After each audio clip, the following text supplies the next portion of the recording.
Hi, my name's Maureen, the diabetes lady. She's come from behind the screen. I keep getting asked why somebody would pay to see me for their diabetes rather than attend their GP practice. Now, I've been doing this for a long time, not as in private, but as in NHS, either within primary care land or more recently in GP land. And the one thing that amazes me is how people get lost in the system, how they don't take it upon themselves to seek help from GPs or diabetes teams, even if they're getting to bother. I don't know where they go for their help, but they don't seem to connect with somebody. What I found when I was working for quite a bit in a GP that's not far away from where I live was that people took me on because I just said it as it is. I'm not one to, I don't make it so that it makes you uncomfortable or makes me uncomfortable, because nothing is worse than being unkind to somebody. The one thing that used to always make me laugh, and I have to share this, was when mostly men really, they used to come in and they'd sit on the chair and they'd shuffle about and get all ready. And then they'd sit and then they'd rub their legs and they'd say, right, I'm ready for my telling off. Now, nothing makes my heart sink more than that. So my reaction invariably was this. I look around and they say, what are you doing? I said, I'm just seeing who else is in this room that's going to be telling you off. Because I don't tell you off. At the end of the day, if you've got diabetes and you've had it for a while, you are the expert in your care. You know when your blood sugars are too high and you know when your blood sugars are too low. You also know how your diabetes makes you feel. The fact that you don't act upon it, that's totally up to you. Because at the end of the day, you're not children, you're adults. Those are the people that I'm dealing with. I like people who come in who've got the biggest problem on God's earth, and I mean that. I always remember one man coming to see me, and he'd got an HbA1c, which is how we measure to make sure. That's why you don't need finger pricking if you are on medication. These are all the little snippets that I know. These are all the little bits that I explain. Because there's nothing worse than going to see somebody and they're interested in the computer, and I get really embarrassed when I have to sit and write things down on the computer. So invariably I'm writing lots of notes and then write it up afterwards. But I see the diabetes as about you. I also see it, which might get a lot of my colleagues all going, oh my God, what is she saying now? But I tend to see diabetes as a person disorder. And I don't mean that like psychological or personality or anything like that. It's about what you put in here, what you get out as in energy, and what you're doing to make sure that it's balanced. And are you just following simple rules? There's only, and I say that, but each one of us, every day when we get up, whatever condition we have wrong with us, we have to follow basic rules to ensure that we keep a long, active, healthy lifestyle. Now you can see looking at me, which is why I don't go on the camera, is I'm not some young chicken that sat sitting here waiting for people to come and see me. I'm actually a person who's been nursing since 1976. I've been working in diabetes since 1991. I started off with children with type 1 diabetes and I progressed on to type 2 after the Beverly Allitt's situation, which has happened again recently at the Countess in Chester. Because you weren't allowed, if you hadn't got your registered sick children's nurse certification or training, then you weren't allowed to go near paediatrics. And I was going near paediatrics at the time. I can assure you I was not allowed to do any harm to them. And I loved it. And that's when I fell in love with diabetes. That makes me very weird and very odd. And I'm not going to apologise for it. But I do love what I do. And I love the people that I meet.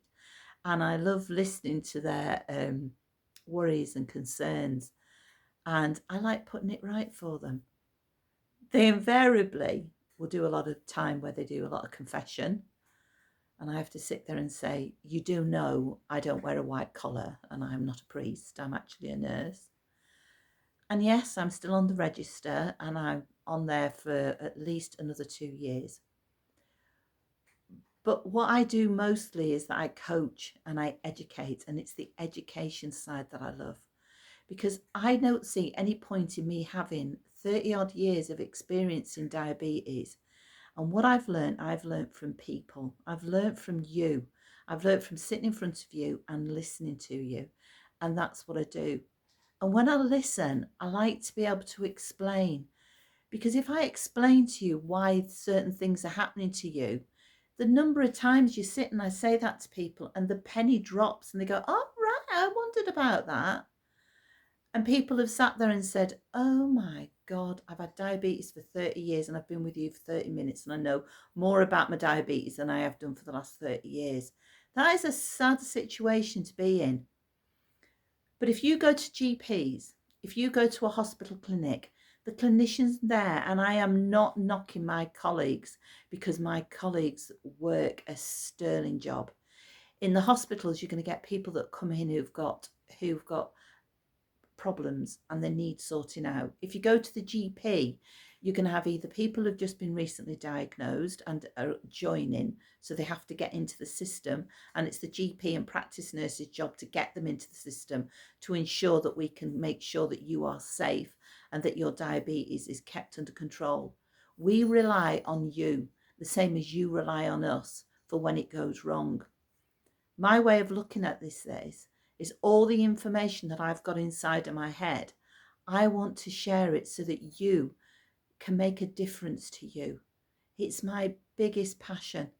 I love it when somebody comes in. I had, I'll tell you a tale. I've got loads of stories like this. Like somebody coming in with a really high HbA1c, and I did the most terrible thing, which I don't like doing, but you can't help yourself. People come in and they've completely look at the blood sugar and you go, oh, so give them the story, tell them how they can change it, what they need to do.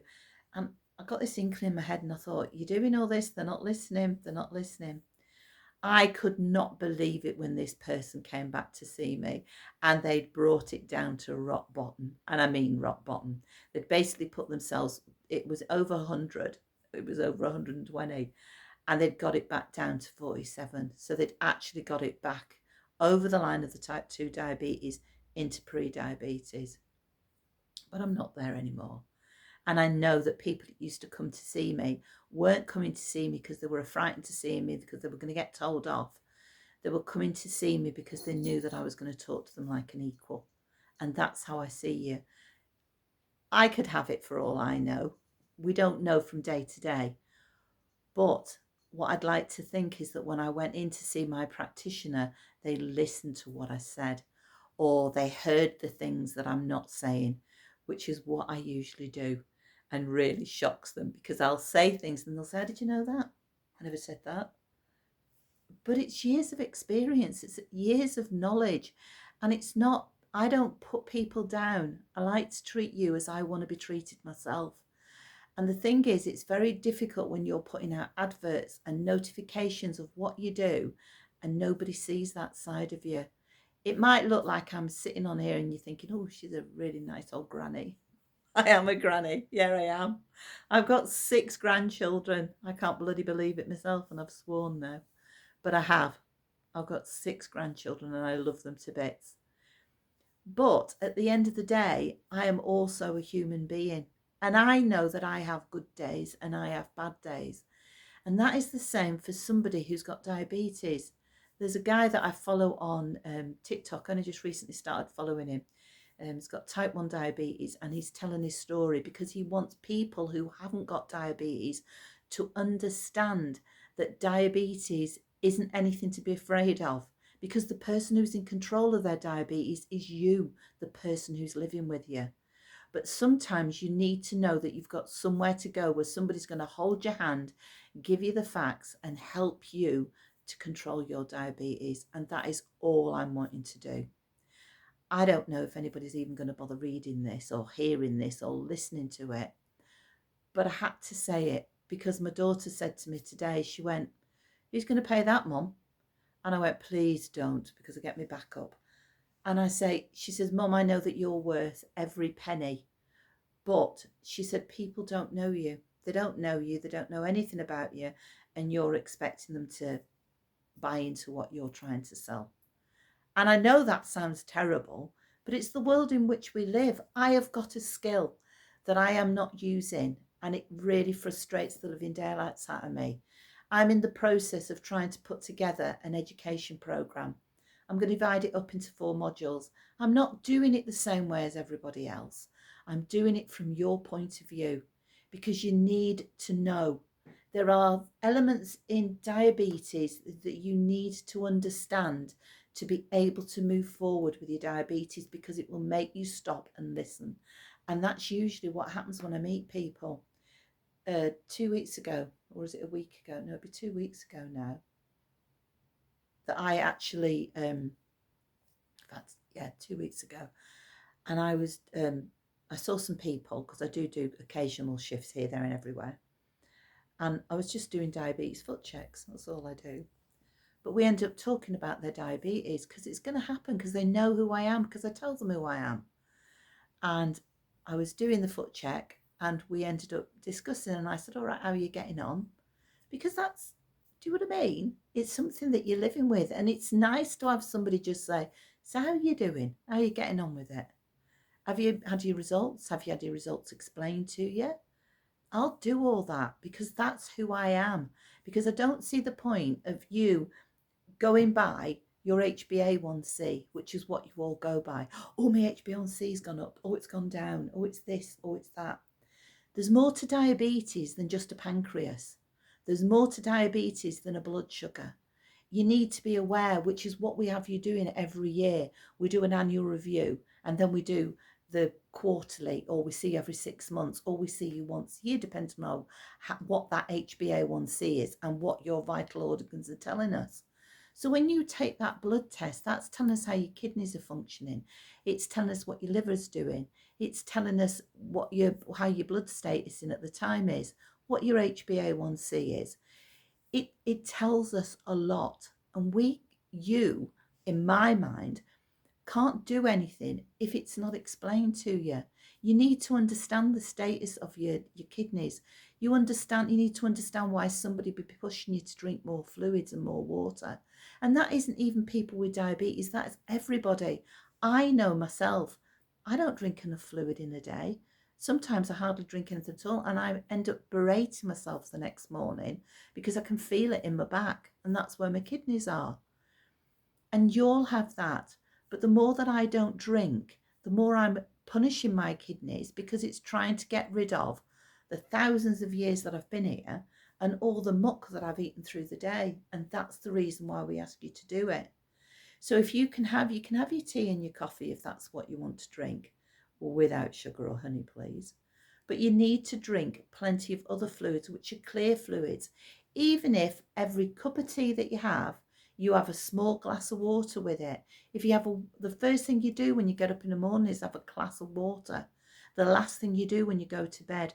Your kidneys will love you forever for doing that, and so will your blood, because it's cleansing it.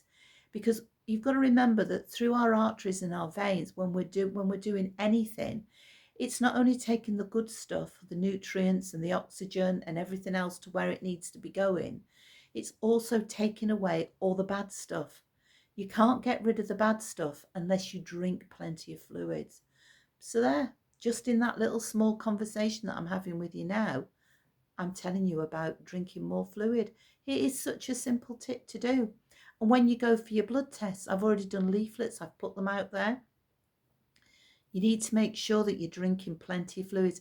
Even if you have to do a fasting blood sugar or a fasting blood, say, some say, "Oh, we need fasting bloods next time you come," you still are able to drink clear water. You're allowed to drink water.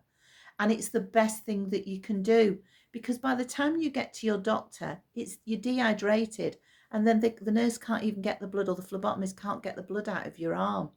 So if you drink even water up to half an hour before you go, and I'm not saying a little cup, I'm on about drinking at least a pint full of water, but do it over a period of time. So if you need to empty your bladder, you can before you go and you're not caught short. Emptying your bladder is not going to have any great impact on not being able to get blood out of you.